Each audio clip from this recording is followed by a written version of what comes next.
Yo, welcome to the vlog. Ang content natin ngayong araw na to ay how to breed mice.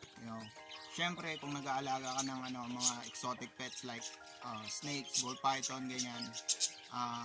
Syempre kailangan mo ng feeders, Napaka-convenient kapag magbi-breed ka ng mice ng sarili mo kasi syempre hindi ka nabibili sa pet shop at syempre yung convenient siya kasi syempre kukuha ka na lang tapos papakain mo, hindi ka na sa biyahe, hindi ka na maghanap, tsaka napakahirap maghanap ng ng supplier ng mice para makamit natin ang full potential ng mga breeders natin. I mean yung syempre manganganak sila ng marami at saka konti lang yung mortality rate nila.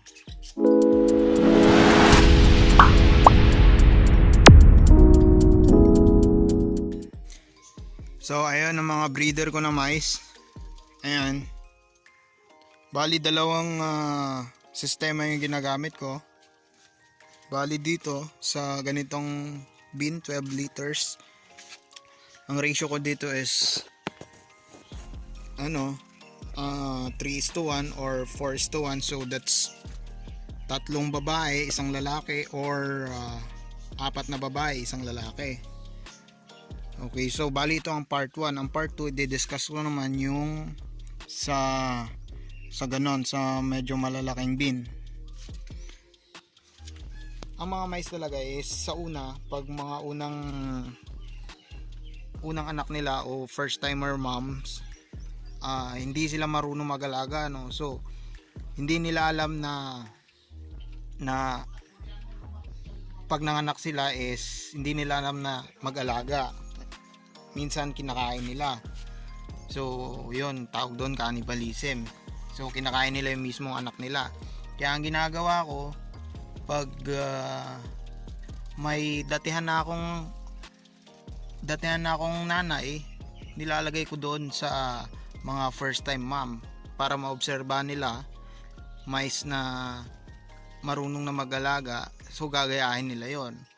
O kaya naman ang ginagawa ko, kung kunyari gusto kong gawing breeder tong mga to, yung mga baby na to, ang gagawin ko dyan, hindi ko sila iwawalay hanggat hindi nanganganak yung nanay nila ulit, yung mga magiging kapatid nila, yung susunod na litter, para sa gayon maobserba nila yung nanay nila, na makikita nila na inaalagaan ng nanay nila yung bagong, pag sila nabunti, nanganak na rin, syempre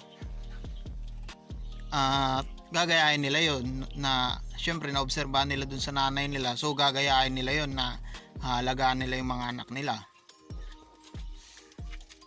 Ayun, tsaka pag nanganak, much better wag nyo munang galaw-galawin, silip-silipin, tsaka mas maganda sa medyo malamig na lugar at medyo madilim sana. Pero itong place ko, wala akong place, kaya medyo talagang maliwanag dito, pero okay naman kahit papano. So far okay naman yung production ko.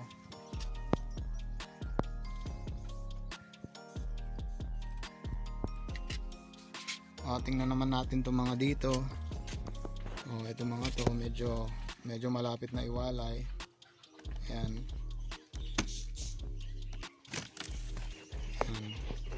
Ito mga to medyo marami yung anak.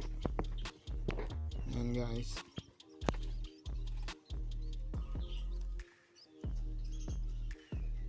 Tsaka ang pinapakain ko pala is Bio 3, tapos yung Binled, yung maliliit na bigas.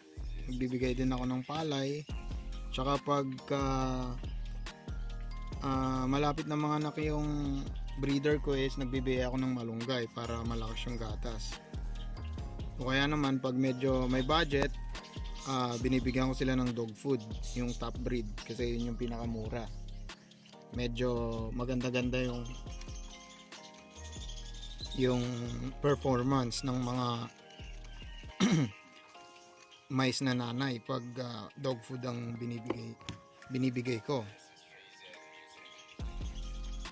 So kung trip nyo mag-alaga ng mais or gusto nyo mag-business, pwede to. Kahit yung mga bata kayang-kaya mag-alaga ng mais. At the same time, nag-i-enjoy sila, mag-i-enjoy ka, kasi syempre hobby rin to, pwede maging hobby, masarap na hobby din to. Ayan. So ito ang mga breeder ko. Ayan, meron pa dun sa kabila. Ayan, medyo na kasi dito, medyo masikip na kasi, kaya nilagay ko doon sa kabila. Ayan.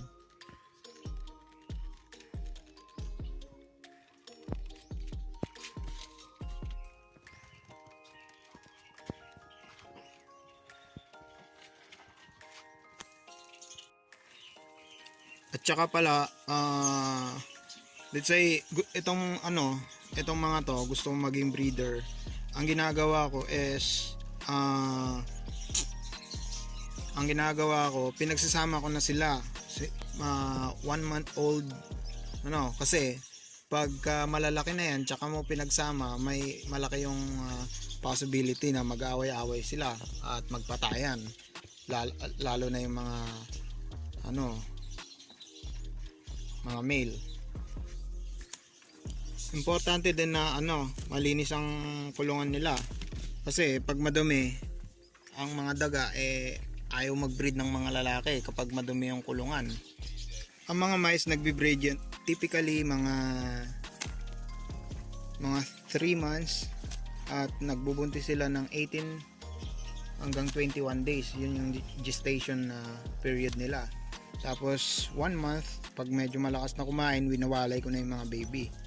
Kasi pag hindi mo winala yun, tapos nanganak na naman yung nanay nila, hindi makakadede yung mga bagong baby, uunahan ng mga malalaki na. Kaya pag ganun, syempre hindi makakasurvive yung mga maliliit. Kaya ayun, winawalay ko na agad yung mga malalaki pag nakita kong may bagong anak. Kasi syempre nakakolony ako, pagkatapos mga anak ng daga, magbi-mate ulit yan kasi naka-steady yung lalaki. Unlike sa rats na ang ginagawa nila is hindi nila inilalagay lang nila yung babae sa lalaki kung gusto nilang mag-breed. Ang mga mais pala ay ayaw sa mainit na lugar, kaya mas maganda malamig.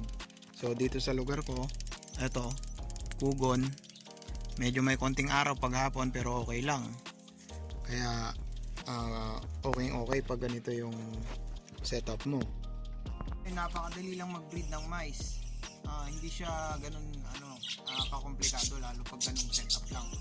Pero sa susunod na video ko, yung part 2, magbe-breed tayo using yung colony, yung maraming females, mga 30 females ganun sa isang kasi pag ganung setup medyo komplikado na yun. Medyo marami ka nang dapat isaalang-alang, so i-discuss ko yan sa susunod. So ayun, mag-breed lang tayo, kaysa naman bumili ka pa sa pet shop o sa mga breeder. Mag-breed ka na lang kung kaya mo naman. Kung may extra na oras ka naman, di mag-breed ka na lang kaysa bumili ka pa. So ayun, kita-kita ulit tayo sa susunod na video.